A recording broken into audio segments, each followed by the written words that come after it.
Hi there, welcome to Antidote. So as you can see, we're outside today. We're in British winter time, so it's getting pretty chilly. It's getting dark early, so I thought I'd get out in the sun while it's still up. I'm going to try and keep this one short. It's quite a simple idea. As you can see from the title, pick a direction and start walking. Now, what do I mean by this? So there's two main ways that I think this applies to life. So the first one, I think if you're young and you don't really have a clue what you want to do, you've got all these directions open to you, different opportunities, and it can feel a bit overwhelming, and you can kind of feel like you start slipping behind in life if you don't figure out exactly what it is you want to do. So what I think it's really important to do is just do something. You know, just pick a direction and start walking. It doesn't really matter what it is. Even if it's just doing a job you don't like just to earn some money so you can move out or you can afford a car or something. Even if it's a job you completely hate, you'll learn how politics in a workplace works. You'll learn how to work with other people. You'll learn about discipline, getting there on time, getting up early, having less free time, how to manage that. So no matter what you do, really, there's value to be gained from it. And number one most important thing about this is you'll learn what you don't like and what you don't want to do for the rest of your life. And it'll give you a clearer idea of the direction you want to go, because you at least know that's not the right direction. Okay, let me find a new one. So for me in my personal life, when COVID hit, I was like a lot of people at the time. I was like 21, 22 and had absolutely no idea what was going on, what I wanted to do. Everything felt really, really overwhelming. I was working part-time at a security company at the time, and that company happened to get the contracts in the UK for all the COVID test centres around the country. And this was steady work. It was boring. There wasn't really much to do. It wasn't really like we were having to do much security in the COVID test centres. It was basically just staring at a car park for 12 hours a day. But the pay was all right for the work that it was, and I managed to use that money to save up, move out. And I learned some stuff from that. Like I said, I learned how people work in a workplace. I learned how politics work, even in that kind of pointless a job. I learned how to deal with toxic individuals who just want to make you feel small, and how to kind of stand up for yourself in that kind of environment. And by doing that job for about 6 months, I realised that one, I wanted a job where I was using my brain, and I also found out that I wanted to work with people, help people if I could possibly do that, make a difference, because I just felt like that would give me more motivation to get out of bed in the morning. And that led me to then work in a special needs school, which was a really hard job, but I learned so much from that job because it really taught me the value of human connection, and dealing with kids who are dealing with mental health problems, fucked up backgrounds, traumatic family histories, living in really tough neighbourhoods where they've got all these negative influences around them. I learned that just taking an interest in them and figuring out what motivates them, what scares them, what helps them to feel good coming into school. It was so powerful, and I really felt like I was able to make a difference in that job. But it wasn't a job that I could do forever.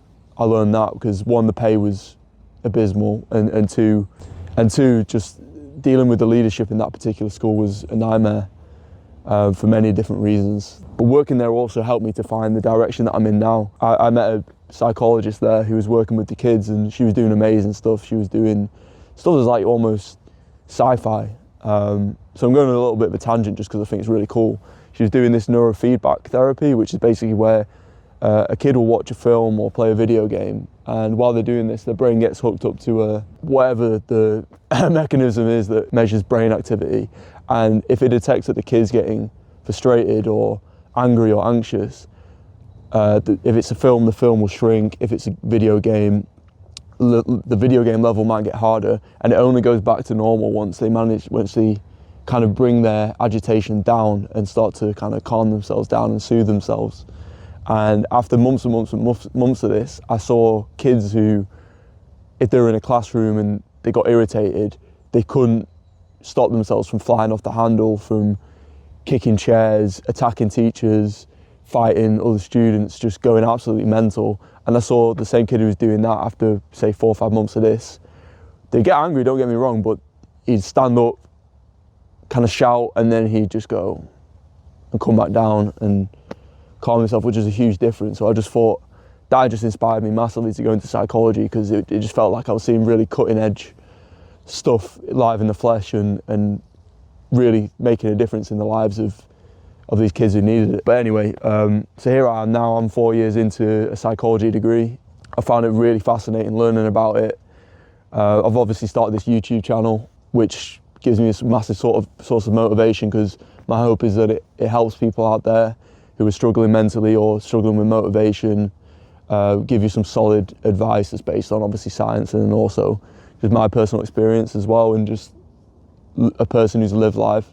And that's kind of how I've personally found my direction. And I didn't find it by sitting at home and thinking and trying to plan and really like microanalyze every step. I just kind of got out there in the world and just started working, and through that trial and error process, I kind of ended up on my journey, which is my journey, and I absolutely love it. And the second way that I think the title of this video applies to life is, say you've got a project, say you do figure out kind of what direction you want to go in, whether it's a career, whether it's a project, whether it's, you know, whatever, a big dream that you have. One, getting started is really hard, and then two, even if you do get started, staying consistent, putting the effort in with very little return over the long term, which is, for most dreams that are worth achieving or projects that are worth bringing to fruition, that's kind of what comes with the territory. Most stuff doesn't just blow up overnight, and you just have success within a short period. Most of it's a slog, and most of it just requires hard fucking work. So I think the logical thing for a lot of people when they have these lofty ambitions and they know it's going to take a lot of time and effort and there's going to be a lot of obstacles, is you kind of feel like, oh, well, I should put loads and loads of time into planning, because then I'll kind of be prepared for everything that might come up. Things will run smoother, but in my experience, that's not the case at all. You're better off just kind of starting, and you take the problems head on as they come along.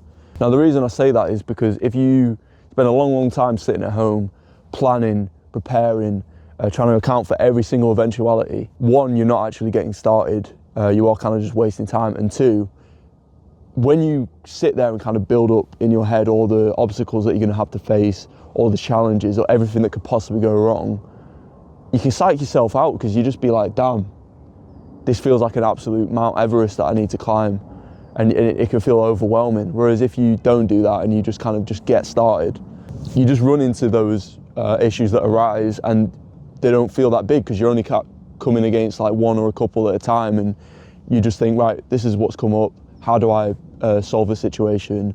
Bang, you find a way. And once you do that over and over and over again, you just start making progress. Because real world experience and testing things out in the real world beats theory every time.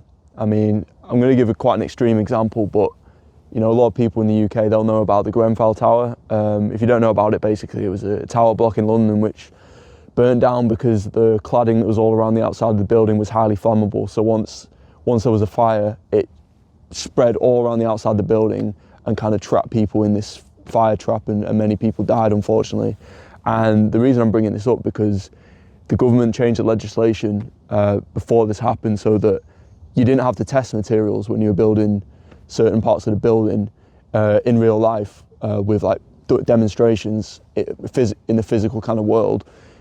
It was allowed that some nerd could sit in front of a computer, put a bunch of numbers in a fucking spreadsheet, and if the spreadsheet said it was all right and it was safe, you could build the building. And that's an extreme example of when the real world doesn't match up with the theory, but it just goes to show that, you know, it's not foolproof, and the only real way that you can test if things will work out in the real world is to go out and test them in the real world. So if you want to start a business, obviously do some market research, all that good stuff, but in terms of testing whether people will like your product or whether it'll sell, you can only really just create it, start making it, and start testing it in the real world. And if people don't like it, you can then figure out, okay, what's not working? Is it the advertising? Is it the product itself? And then you can make those fixes. Because most successful entrepreneurs, they didn't make one business or one product most of the time, and then they just made their millions. They've often had 10, 15 businesses which have failed before they find the right one. But those failures weren't the end of the world. What those failures did was they gave those entrepreneurs data. They give them data about how to sell things, how to network, all the skills that you would need so that when you do have the right product and you're in the right position, you can take full advantage of it because you've already done those things and learned those skills through trial and error.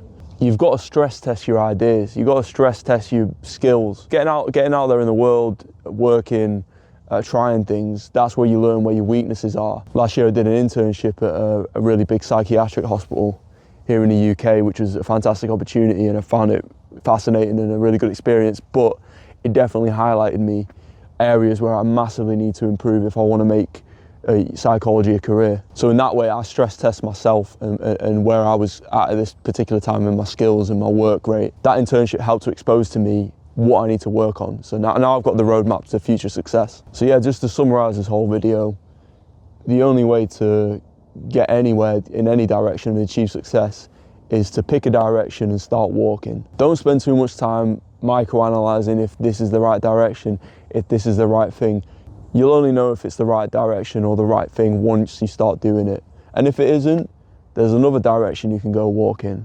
And if that doesn't work, there's another direction you can go walk in.